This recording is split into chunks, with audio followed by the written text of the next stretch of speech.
जीत की हवस नहीं, किसी पे कोई वश नहीं, क्या जिंदगी है ठोकरों पे मार दो, मौत अंत है नहीं तो मौत से भी क्यों डरे, ये जाके आसमान में दहाड़ दो, आरंभ है प्रचंड। नमस्कार, टीएनबी न्यूज की खास पेशकश माटी के लाल में आप सभी का स्वागत है और मैं हूं आपके साथ आलोक शुक्ला।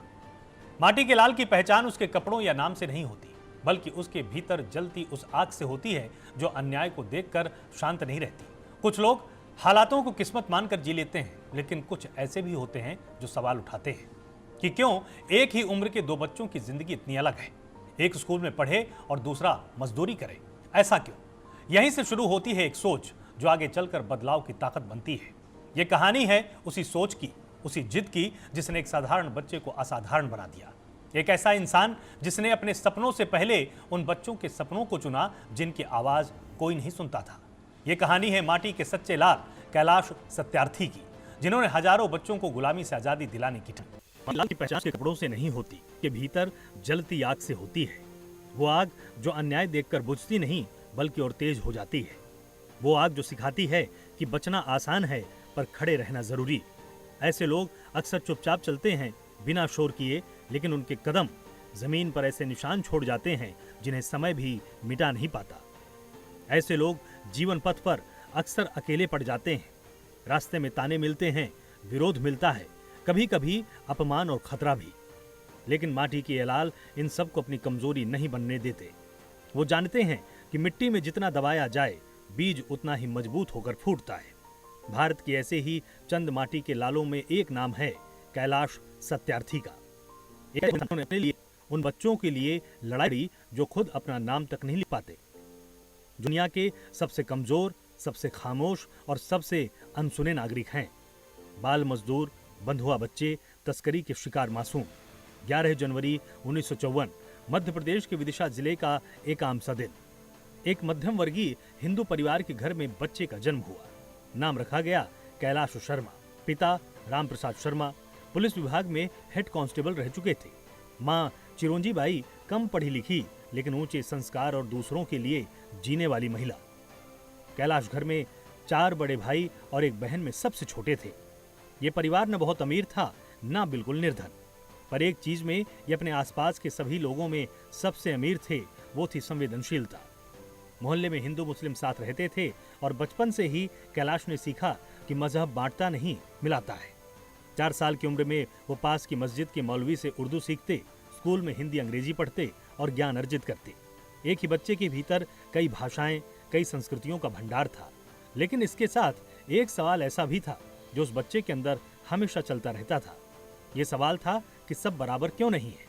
उनके संवेदनशीलता की बानगी तब देखने को मिली जब उनके स्कूल का पहले दिन आया और वो साफ सुथरी यूनिफॉर्म पहनकर, बैग टांग कर, नए जूतों में स्कूल पहुंचे। गेट के बाहर उन्होंने देखा कि उनकी ही उम्र का एक लड़का नंगे पैर, फटे कपड़े, सामने बैठा जूते पॉलिश कर रहा है। पास एक आदमी जो इस लड़के का पिता था, वो मोची का काम कर रहा था।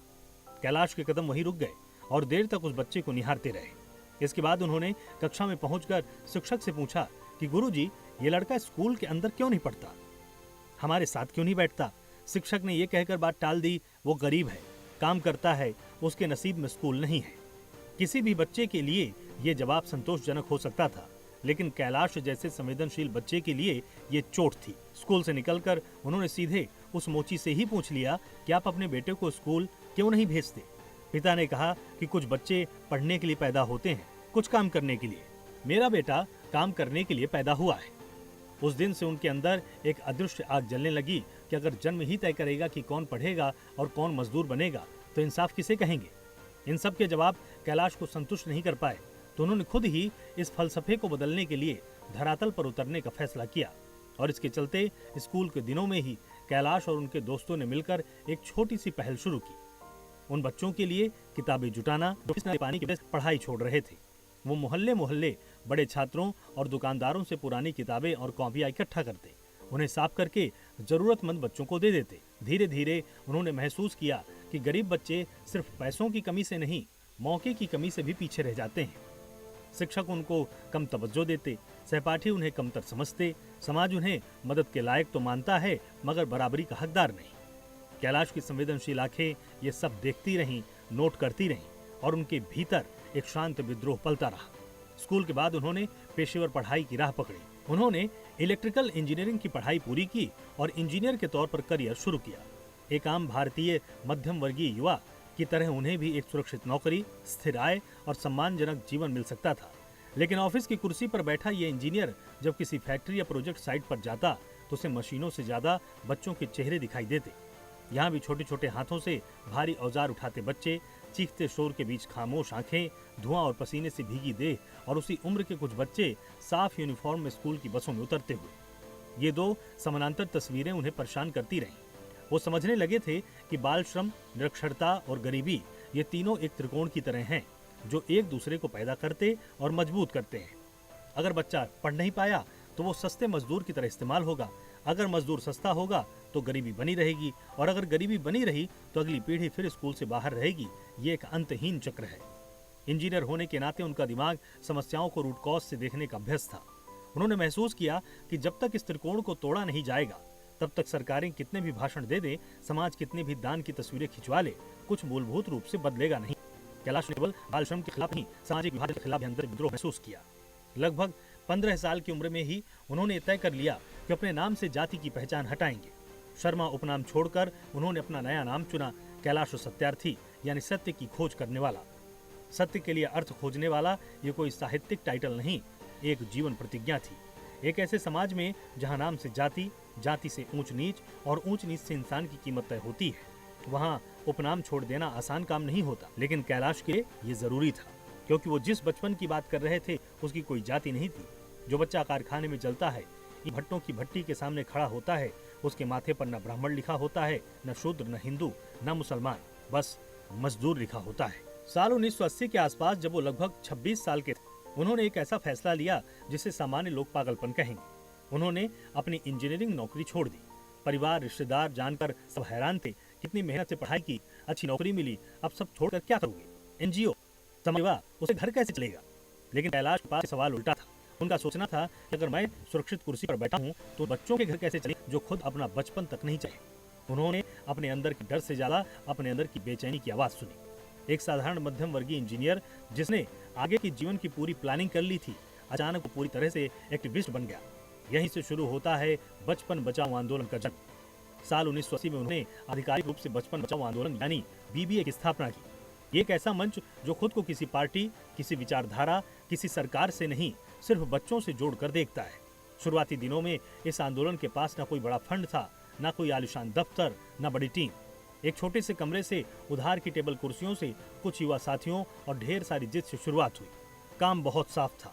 जहां जहां बच्चे गुलामी में जकड़े हैं वहां जाकर उनको छुड़ाना और फिर उन्हें शिक्षा और पुनर्वास की लाना। उन्होंने सबसे पहले उन जगहों को निशाना बनाया जहां बच्चे सबसे ज्यादा और सबसे बुरी हालत में काम करते थे। ईंट भट्टे, पत्थर की खदानें, कारपेट बुनाई इकाइयां, ग्लास फैक्ट्रियां, सड़क किनारे ढाबे, गैराज और छोटी वर्कशॉप। इन जगहों पर जाना, मालिकों से भिड़ना, स्थानीय माफियाओं और दबंगों के सामने खड़ा होना, ये सब किसी किताब का अध्याय नहीं, रोज का जोखिम था। कई बार पुलिस आती, कई बार नहीं आती।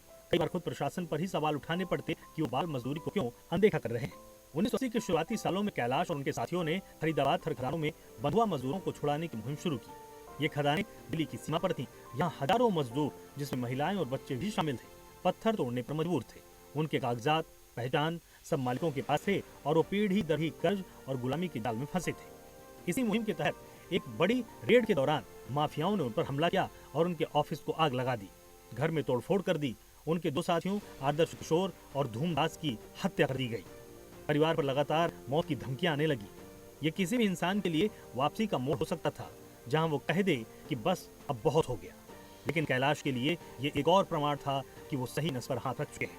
उन्होंने खतरा देकर पीछे हटने के जाए अभियानों को और संगठित किया। इन घटनाओं का नतीजा ये निकला कि लगभग 2000 से अधिक परिवार इन खदानों की गुलामी से मुक्त हुए और बंधुआ मजदूरी की कानूनी परिभाषा को नए सिरे से तय किया गया। इन खदानों में मजदूर यूनियन की पहली नींव पड़ी, न्यूनतम मजदूरी की कानूनी संरचना बनी और पूरे देश में बंधुआ श्रम विरोधी आंदोलन को एक नया शब्द, नया जोश मिला। यह केवल सोशल वर्क नहीं था, ये नीति परिवर्तन की शुरुआत थी। विभिन्न स्रोत बताते हैं कि कैलाश सत्यार्थी और उनके नेटवर्क ने अब तक 83,000 से लेकर 1,30,000 से अधिक बच्चों को बाल श्रम, बंधुआगिरी और तस्करी से मुक्त कराया है। अलग अलग संस्थाएं अलग अलग आंकड़े देती हैं, लेकिन हर आंकड़े के पीछे एक चेहरा है, एक बच्चा जो रात भर टॉर्च की रोशनी में सिलाई करता था, जो कारखाने की गर्म भट्टी के सामने खड़ा रहता था, जो खदानों से पत्थर ढोता था। इन बच्चों के लिए सिर्फ रेस्क्यू काफी नहीं था, उन्हें स्कूल चाहिए था, काउंसलिंग चाहिए थी, सुरक्षित आश्रय चाहिए था और एक नया भरोसा चाहिए था कि दुनिया सिर्फ मालिक और मजदूर की नहीं, इंसान और इंसान की भी हो सकती है। इसी सोच से बाल आश्रम, रिहैबिलिटेशन सेंटर और शिक्षापरक कार्यक्रम शुरू किए गए। कैलाश के लिए ये सिर्फ आंकड़ों की लड़ाई नहीं थी। वो अक्सर कहते हैं कि हर बच्चा एक कहानी है, कोई आंकड़ा नहीं, और शायद यही वजह है कि वो हर रेस्क्यू ऑपरेशन के बाद बच्चों के साथ बैठते, उनकी बातें सुनते, उनके नाम याद रखते, उनके साथ खेलते, ताकि बच्चा ये महसूस कर सके कि आज उसने सिर्फ मालिक नहीं, डर भी छोड़ा है। Programming desk, TNP news. अभी वक्त है एक ब्रेक का। ब्रेक के बाद देखेंगे कि किस तरह से कैलाश और सत्यार्थी ने बच्चों की जिंदगी बचाने के लिए अपना सब कुछ दांव पर लगा दिया। आप कहीं मत जाइए और बने रहें टीएनपी न्यूज के साथ। जीत की हवस नहीं, किसी पे कोई वश नहीं, क्या जिंदगी है ठोकरों पे मार दो। मौत अंत है नहीं तो मौत से भी क्यों डरे, ये जाके आसमान में दहाड़ दो। आरंभ है प्रचंड। एक बार फिर से आप सभी का स्वागत है टीएनपी न्यूज पर। माटी के लाल की पहचान इस बात से होती है कि वो सच के साथ खड़ा होता है, चाहे रास्ता कितना भी मुश्किल क्यों ना हो। ये कहानी एक ऐसे इंसान की है जिसने अपनी आरामदायक इंजीनियरिंग की नौकरी छोड़कर उन बच्चों के लिए लड़ाई चुनी जो खदानों, कारखानों और ईंट भट्टों में अपना बचपन खो रहे थे। लेकिन ये कहानी सिर्फ भारत की गलियों तक सीमित नहीं रही। 1990 का दशक आया, दुनिया बदल रही थी, ग्लोबलाइजेशन के नाम पर बाजार फैल रहे थे, विदेशी कंपनियां नए नए देशों में पहुंच रही थीं और इसी दौर में एक कड़वी सच्चाई सामने आई कि दुनिया के बड़े बाजारों में बिकने वाले कई प्रोडक्ट्स, खासकर कालीन, बच्चों के खून पसीने से बन रहे थे। कैलाश सत्यार्थी ने इस सच्चाई को दुनिया के सामने रखा। उन्होंने सीधा सवाल उठाया कि क्या सस्ती चीजों के लिए बच्चों का बचपन कुर्बान हो सकता है। यही सवाल आगे चलकर एक ऐसा वैश्विक आंदोलन बन गया जिसने न सिर्फ लोगों की सोच बदल दी, बल्कि अंतर्राष्ट्रीय स्तर पर बाल मजदूरी के खिलाफ कड़े कदम उठाने की नींव भी रखी।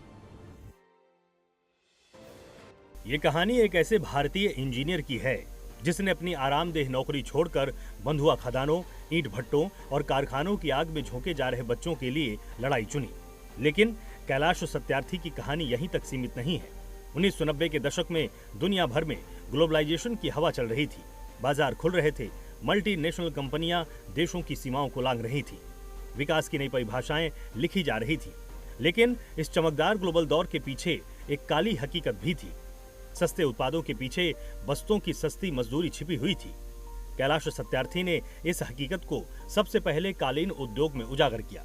भारत, पाकिस्तान, नेपाल जैसे देशों में बने सुंदर सुंदर कालीनों के पीछे हजारों बच्चों के खून और पसीने की कहानी थी। इन्हें बुनने वाले बच्चों की नजर कमजोर हो जाती, उंगलियों की चमड़ी छिल जाती, रीढ़ की हड्डी टेढ़ी हो जाती, लेकिन दुनिया के अमीर घरों में रखे ये कालीन कला के नाम पर बिकते रहे। कैलाश ने यूरोप और अमेरिका के बाजारों में जाकर खरीदारों से सीधा सवाल पूछा कि क्या आप ऐसे कालीनों पर होंगे जिन पर बच्चों का बचपन बिछा हो।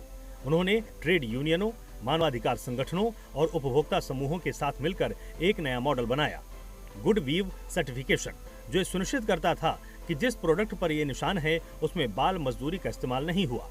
ये एक क्रांतिकारी विचार था कि बाजार की ताकत को ही बाल श्रम के खिलाफ हथियार बना दिया जाए। लेकिन उन्हें पता था कि केवल बाजार की नैतिकता काफी नहीं, कानूनों को भी बदलना होगा, सरकारों को भी जगाना होगा और अंतर्राष्ट्रीय संस्थाओं पर भी दबाव बनाना होगा। यही सोच साल 1998 में एक ऐतिहासिक कदम में बदल गई, global march against child labour. फरवरी साल 1998 दुनिया के अलग अलग हिस्सों में छोटी छोटी टोलियां एक साथ चल पड़ती हैं। इन टोलियों में बच्चे, शिक्षक, सामाजिक कार्यकर्ता, मजदूर, यूनियन लीडर, साधारण नागरिक शामिल थे। ये सभी एक मांग को लेकर सड़कों पर उतरे थे कि बाल श्रम को दुनिया से मिटाना होगा। ये मार्च 103 देशों से होकर गुजरा तो हजारों किलोमीटर लंबा, लाखों लोगों की भागीदारी वाला एक जीवंत काफिला था। ये केवल एक प्रदर्शन नहीं, विश्व जनमत का निर्माण था। मार्च का शिखर बिंदु था जिनेवा, जहां अंतर्राष्ट्रीय श्रम संगठन की बैठक होनी थी। जिनेवा पहुंचकर कैलाश सत्यार्थी और बच्चों के प्रतिनिधि सीधे ILO के दरवाजे पर दस्तक देते हैं।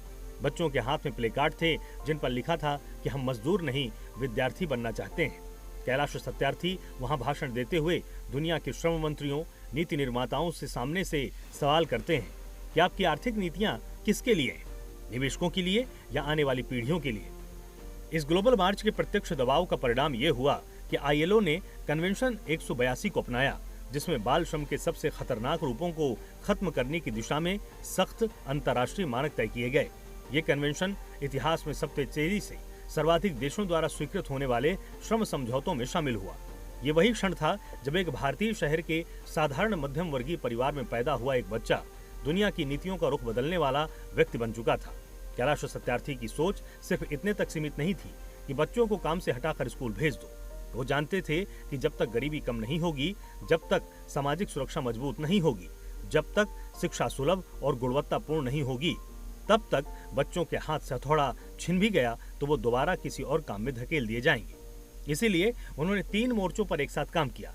रेस्क्यू और पुनर्वास, जिसके तहत बच्चों को तत्काल गुलामी से निकालना, उन्हें आश्रय, शिक्षा, काउंसलिंग और कौशल प्रशिक्षण देना। दूसरा, कानूनी और नीति सुधार, जिसमें बाल श्रम कानूनों को कड़ा करवाना, शिक्षा के अधिकार कानून जैसे कदमों में योगदान देना, बंधुआ मजदूरी विरोधी कानूनों के लागू होने पर नजर रखना और तीसरा, मानसिकता बदलना। इसके जरिए समाज को ये समझाना कि बाल मजदूरी मजबूरी नहीं, अपराध है। गरीबी से लड़ने के नाम पर बच्चों का बचपन बेच देना किसी भी रूप में न्याय संगत नहीं है। उन्होंने बार बार कहा कि बाल श्रम गरीबी की वजह नहीं, गरीबी का परिणाम भी है और इसका कारण भी। जब तक हम इसे खत्म नहीं करेंगे, गरीबी की जड़ नहीं कटेगी। साल 2014, दुनिया भर के न्यूज रूम में हलचल थी। नोबेल शांति पुरस्कार किसे मिलेगा, इस पर कयास चल रहे थे। जब घोषणा हुई कि यह सम्मान भारत के कैलाश सत्यार्थी और पाकिस्तान की मलाला यूसुफजई को मिलेगा, तो मानव इतिहास ने एक ही मंच पर 2 पड़ोसी देशों के 2 चेहरों के जरिए एक संदेश दे दिया कि बचपन की लड़ाई किसी सीमा, किसी धर्म, किसी राजनीति से ऊपर है। नोबेल कमेटी ने साफ किया कि यह पुरस्कार उन तमाम प्रयासों के सम्मान में है जिनसे बच्चों के लिए शिक्षा और हिंसा मुक्त जीवन का मार्ग खुला है। कैलाश सत्यार्थी के लिए ये पल व्यक्तिगत गौरव से ज्यादा उन लाखों बच्चों की जीत था जिन्हें दुनिया अक्सर नोट ही नहीं करती। ओस्लो में पुरस्कार लेते हुए उन्होंने कहा कि मैं ये पुरस्कार उन सभी बच्चों के नाम करता हूँ जो आज भी काम करने को मजबूर है, जो आज भी आजादी का सपना नहीं जान पाए।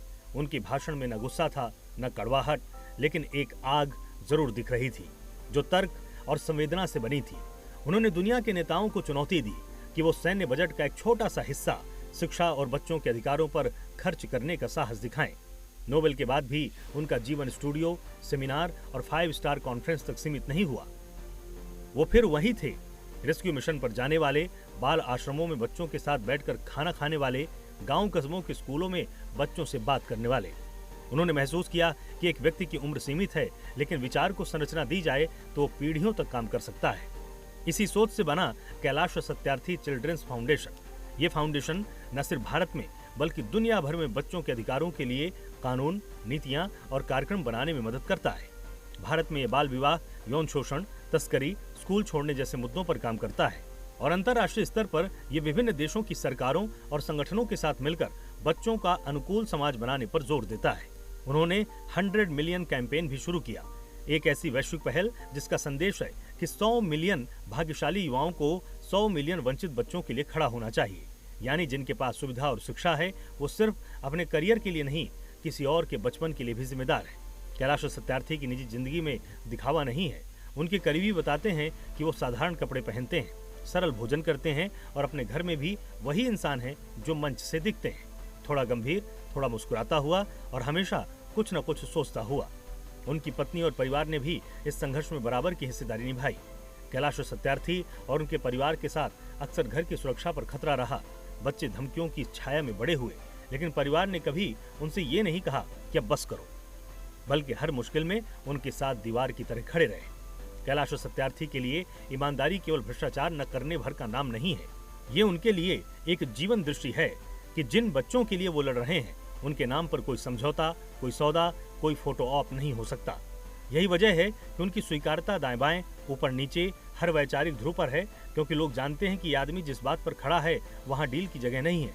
कैलाश सत्यार्थी जब स्टेज पर आते हैं तो उनके भाषण में बड़ी बड़ी कठिन शब्दावली नहीं होती।